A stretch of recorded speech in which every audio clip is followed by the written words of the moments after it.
നമ്മളോടൊപ്പം ഇപ്പോൾ ഉള്ളത് ഒരു ഒപ്പന ടീമാണ്. നമുക്കറിയാം കലോത്സവ വേദികളിലെ ഏറ്റവും കൂടുതൽ ആകർഷണമുള്ള ഒരു ഐറ്റമാണ് ഒപ്പന എന്ന് പറയുന്നത്. അപ്പം ഞാൻ അധികം നീട്ടാതെ ഒപ്പനയുടെ ടീമിന്റെ ഈ ഒരു പെർഫോമൻസ് കണ്ടിട്ട് നമുക്ക് ബാക്കി സംസാരിക്കാം. രാവുത്തു ശീലിലാടി രാഗങ്ങൾ ശീലുമാടി കൂറുന്നി സാകളൊത്ത് ചുറ്റിലും പരിഹാരണി പരിശേറും ചോഴരാണി പരിശുദ്ധ ദീനിലായി നിലയും ശുഹ്റായ ഷാദിയാണി സവിധത്തിൽ ചേതിയാണി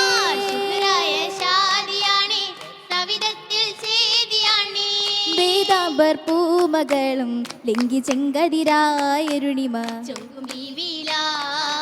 ബീവിയൂരം നോമ്പിനാലി നീട്ടമേറ്റവുമാ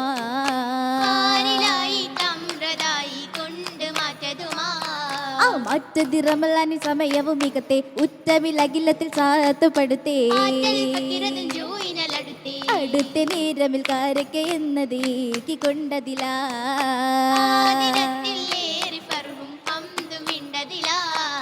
ഹംദുകൾ വിണ്ടതിൽ ശുഹറുകൾ മഹിമ കണ്ടതിൽ തണിരതും റവലമനിതമാ തരമദാലി മാറി ഫാത്തിമ പൂവി ചരിതമിലാ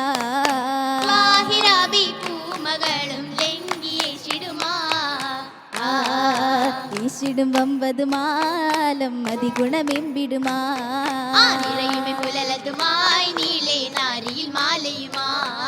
മണിമാറിൽ മാറ്റതുമാ കാത്തില്ലലിക്കത്തും ചിത്തതുമാ കടകങ്ങൾ പാതുകമാ പാതുക സുവർണ തലൊളി തിങ്ങുന്നേ മൈലജി ചമിത്തതല്ലേ മൈലജിക്കരമിന്നി മല്ലിക മുല്ലേ മുഞ്ചത് മുന്നി മന്ദിരത്തിൽ ചങ്ങി കന്നിയിൽ മൈലജി കതിർ കത്തുന്നേ ഒത്തുള്ള സുഹൃതങ്ങൾ സുവനത്തിലേ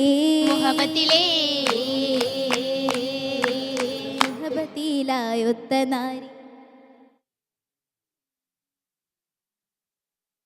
അപ്പോൾ ഇവരുടെ പെർഫോമൻസ് എന്ന് പറയുന്നത് വളരെ ആവേശമുള്ള ഒരു പെർഫോമൻസ് ആണ് നമ്മളിപ്പോൾ കണ്ടത്. അപ്പോൾ ഇതിനേക്കാളും ഗംഭീരമായിട്ടാണ് ഇവർ സ്റ്റേജിൽ പെർഫോം ചെയ്തത്. ഞാൻ ആദ്യം സൂചിപ്പിച്ചു, ഇവരുടെ ഇടയിൽ ഒരു പ്രത്യേകതയുള്ള ഒരാൾ കൂടെ ഉണ്ട്. അതെന്താണെന്നും എങ്ങനെയാണെന്നും അയാൾ തന്നെ നമ്മളോട് സംസാരിക്കും. ആദ്യം പേര് പറയാം, എന്നിട്ട് എന്താണ് പ്രത്യേകത താൻ തന്നെ ഒന്ന് പറഞ്ഞോട്. എൻ്റെ പേര് ശ്രുതി സാന്ദ്ര.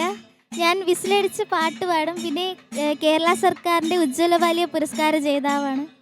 പിന്നെ ഒരുപാട് ചാനലിലൊക്കെ പങ്കെടുക്കാൻ പറ്റിയിട്ടുണ്ട്. ഒരുപാട് മത്സരങ്ങളിൽ വിജയിയാണ്. വിസിലടിച്ച് പാട്ട് പാടുന്നു പറഞ്ഞു. അപ്പൊ കൈരളിയുടെ പ്രേക്ഷകർക്ക് വേണ്ടി വിസിലടിച്ചിട്ട് ഒരു പാട്ട് പാടൂലേ?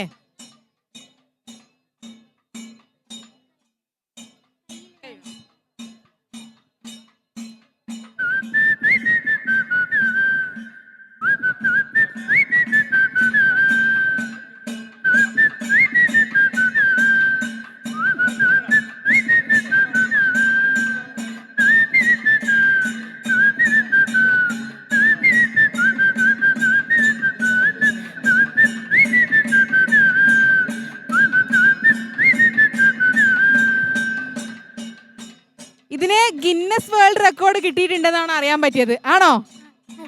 എന്നിട്ട് അത് പറഞ്ഞില്ലല്ലേ? ഓക്കെ, ഏത് സ്കൂളിൽ നിന്നാണ് വരുന്നത്? കൊല്ലം ജില്ലയിലെ പരവൂർ SNVGHS. ആദ്യമായിട്ടാണോ സംസ്ഥാന സ്കൂൾ കലോത്സവത്തിൽ പങ്കെടുക്കുന്നത്? ഒപ്പനയ്ക്ക് രണ്ടാമത്തെ തവണയാണ് സ്കൂളിൽ നിന്ന് വരുന്നത്. ഞാൻ ആദ്യമായിട്ടാണ് സ്റ്റേറ്റിൽ വരുന്നത്. ഓക്കെ, എന്തായാലും ഇതുപോലുള്ള കലോത്സവ വേദികളില് ഇനിയും ഒരുപാട് ഐറ്റവുമായി ഈ കലാപ്രതിഭകൾ ഈ കുഞ്ഞു കുട്ടികൾ ഇനിയും വരട്ടെ. ഇവർക്ക് കൈരളിക്ക് വേണ്ടിയിട്ട് വിജയാശംസകൾ നേരുകയാണ്.